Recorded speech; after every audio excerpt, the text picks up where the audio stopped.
नमस्कार स्टूडेंट्स, मेरा नाम है आशीष कपूर और हमारे पिछले लेक्चर में हमने माइकलसन एंड मोरलेज एक्सपेरिमेंट और उसकी डेरिवेशन और उसके रिजल्ट्स वो सब हमने समझे थे। और हम अगर लॉरेंज ट्रांसफॉर्मेशन की तरफ बढ़े उससे पहले हम गैलीलियन ट्रांसफॉर्मेशन समझते हैं।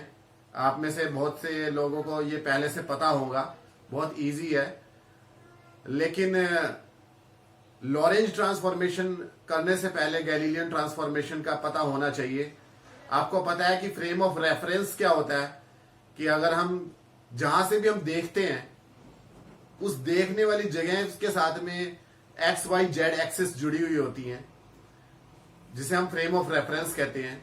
यानी कि हमारे देखने का नजरिया कि हम कहां से देख रहे हैं। और आपको पता है ये एक्स वाई और जेड एक्सिस तीनों एक दूसरे के परपेंडिकुलर होती हैं। अगर x इधर है, y इधर है, तो z एक्सिस इस बोर्ड के परपेंडिकुलर बाहर की तरफ होगी। तो ये एक फ्रेम ऑफ रेफरेंस है।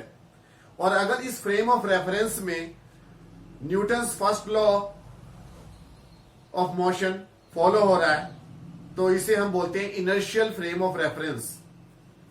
और इस फ्रेम ऑफ रेफरेंस की रेस्पेक्ट में अगर कोई दूसरा frame of reference uniform motion में है, यानी कि कांस्टेंट स्पीड से मोशन कर रहा है, कांस्टेंट वेलोसिटी से मोशन कर रहा है, तो तब इसे भी आप क्या बोलते हो, इनर्शियल फ्रेम ऑफ रेफरेंस कहते हैं। यानी कि ये भी इनर्शियल फ्रेम ऑफ रेफरेंस है, ये भी। ये वाला जो फ्रेम ऑफ रेफरेंस है X prime, Y prime, Z prime, ये पहले वाले फ्रेम ऑफ रेफरेंस की रेस्पेक्ट में v वेलोसिटी से x एक्सिस की तरफ जा रहा है। साथ ही इसकी जो एक्सिस है x और x डैश ये एक दूसरे के पैरेलल हैं। y और y प्राइम ये दोनों एक दूसरे के पैरेलल हैं। z प्राइम एक दूसरे के पैरेलल है। और ये x एक्सिस की डायरेक्शन में v वेलोसिटी से मूव कर रहा है। तो हम थोड़ा सा आसान करने के लिए x एक्सिस की तरफ मूव करवा रहे हैं। वैसे ये किसी भी डायरेक्शन में मूव कर सकता है।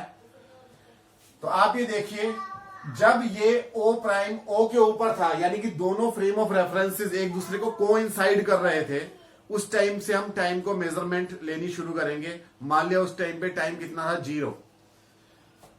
और हमने थोड़ी देर बाद देखा कि ये यहां पहुंच गया है और यहां से यहां पहुंचने का जो टाइम है वो कितना है, स्मॉल t।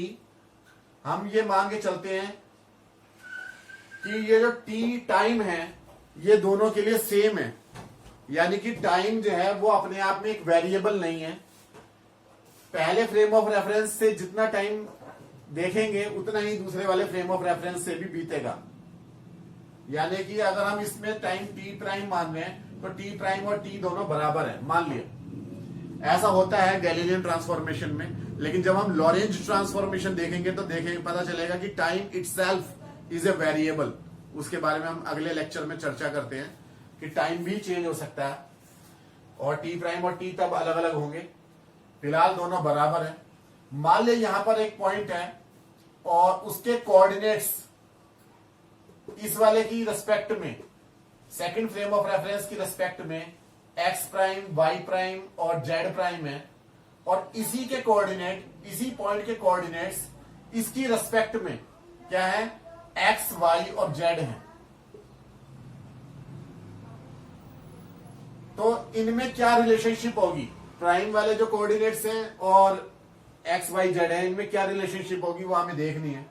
आप ये देखो, एक्चुअली एक्स प्राइम होता क्या है कि यहां से हमने एक परपेंडिकुलर नीचे डाल दिया, ये परपेंडिकुलर है, 90 डिग्री का एंगल बना रहा है।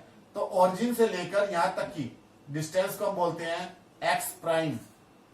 इसी तरीके से अगर एक्स एक्सिस के ऊपर आपने ये परपेंडिकुलर डाला है और दोनों एक्सिस क्योंकि एक दूसरे के पैरेलल हैं और बल्कि कोइंसाइड कर रही हैं, तो आप ये देखिए O से लेकर इस परपेंडिकुलर की टिप तक की डिस्टेंस कितनी हो जाएगी, x।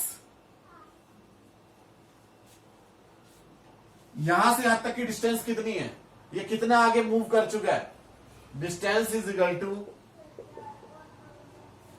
स्पीड मल्टीप्लाई टाइम,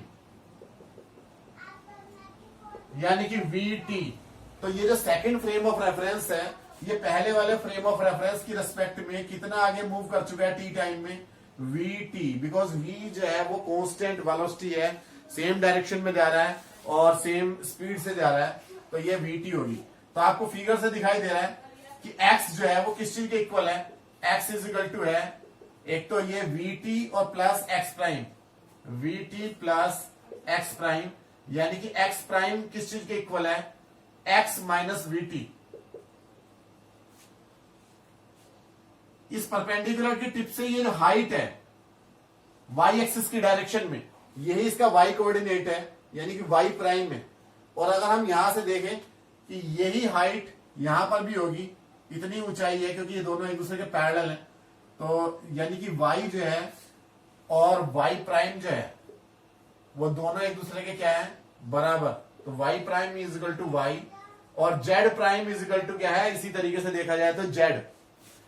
और जो t प्राइम है वो किस चीज के इक्वल है, t, क्योंकि गैलीलियन ट्रांसफॉर्मेशन में टाइम जो है दोनों में के लिए सेम रहेगा जब तक कि इसकी स्पीड जो सेकंड फ्रेम ऑफ रेफरेंस है या फर्स्ट फ्रेम ऑफ रेफरेंस है, इनके जो रिलेटिव स्पीड है वो relative to speed of light, यानी कि लाइट के स्पीड के बहुत आसपास ना हो जाए, तब तक जो है हम ये मान सकते हैं कि टाइम जो है वो दोनों के लिए बराबर है।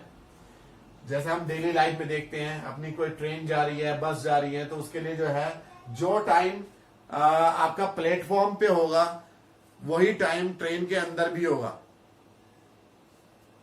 तो आप ये देखो टी प्राइम टी है, तो ये जो चारों इक्वेशंस हैं इसी को हम क्या बोलते हैं, गैलीलियन ट्रांसफॉर्मेशन।